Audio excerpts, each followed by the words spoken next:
Today is our last day in Quepos, so we're going to make the most of it by going to a hidden beach that we haven't been to yet. So we got to walk down through Quepos and to the other side of the marina and find out what we're going to see. This is the beach that we're headed to. We found it.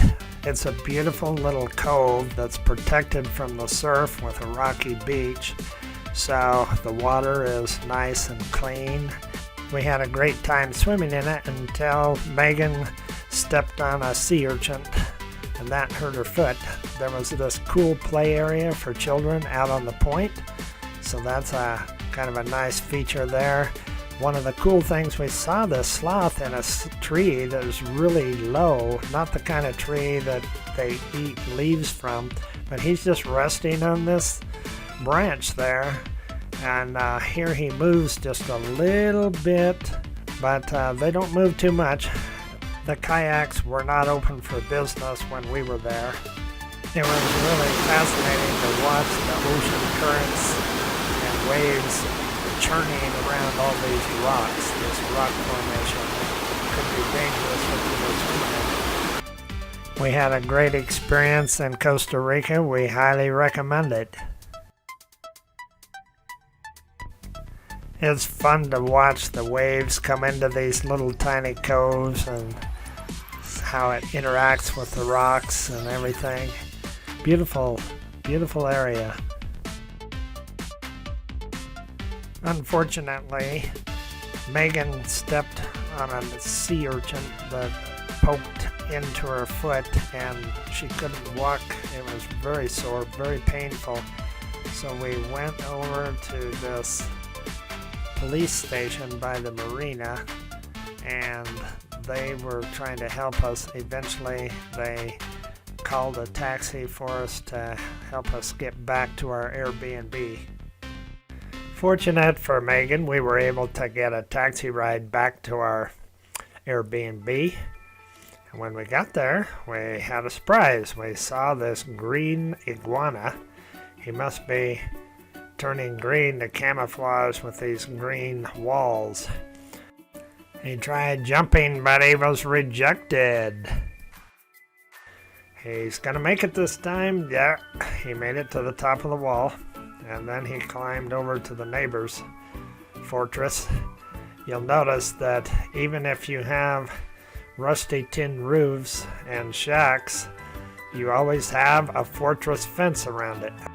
They obviously do not want anybody climbing over this fence. Iguanas are very interesting characters, and so is this fruit. It's about the size of a little watermelon, and nobody seemed to be able to tell us what it was good for. Didn't seem that people ate it. It's kind of a soft center. They do dig it out and make gourds out of the shell, or make bowls out of the shell when it hardens and dries. Our Airbnb was decorated with giraffes inside and out, and because little Zebulon loves giraffes, we decided to capture a picture of the giraffe at our Airbnb before we headed to the bus stop to catch a bus to San Jose so that we could get to the airport and then sit around the airport until 2 a.m. in the morning, getting ready to fly back to Florida.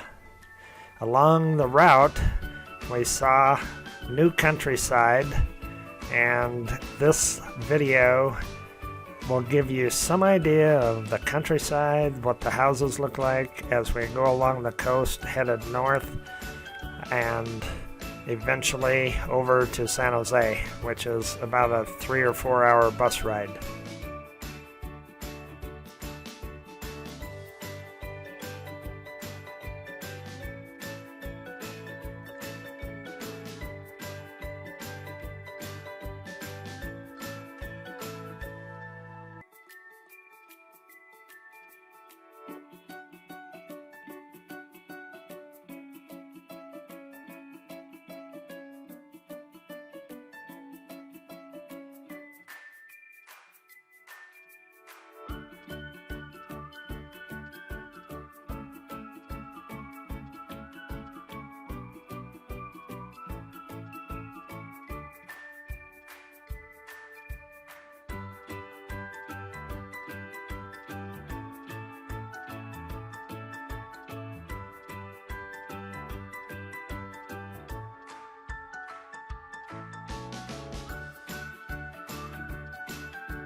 The bus we were riding went way past the airport into San Jose somewhere, and then we ended up having to take an expensive taxi ride 10 miles back to the airport. But the problem we ran into was there was a minor accident that blocked our way, and the traffic came to a dead stop for 45 minutes. So everybody was getting out of their car and looking around.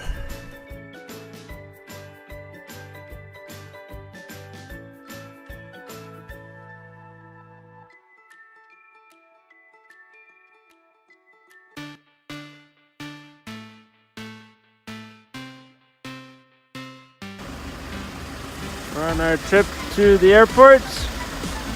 Not moving for the past 20 minutes, so we're just gonna walk the last hour. Probably get there faster.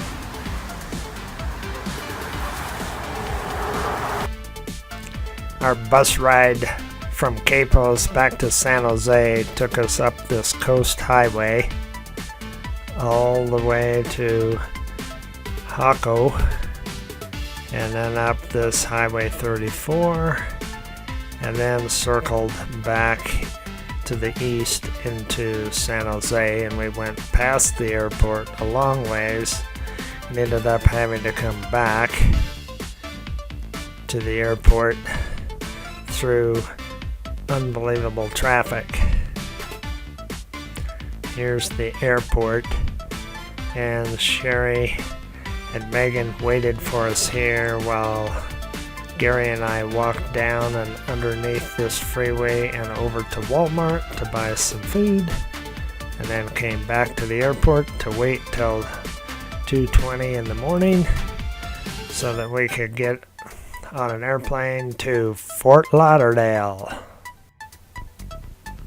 We had to wait a long time at the airport before we could check in and go to our gate, so we waited up here on one of these tables, and when we could finally get checked in and go to our gate, we found a place on the carpet where I laid down and slept for a while until it was time to get on the plane and take off for Fort Lauderdale.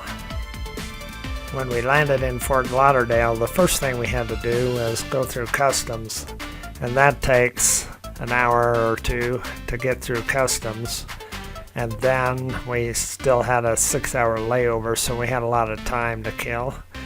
But then eventually we were flying back to Colorado.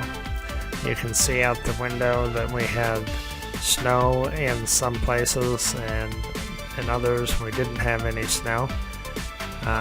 Most of our snow came a week later in February, but we finally landed at DIA Airport, which was a welcome sight, and we made it back home by around 6 o'clock in the evening.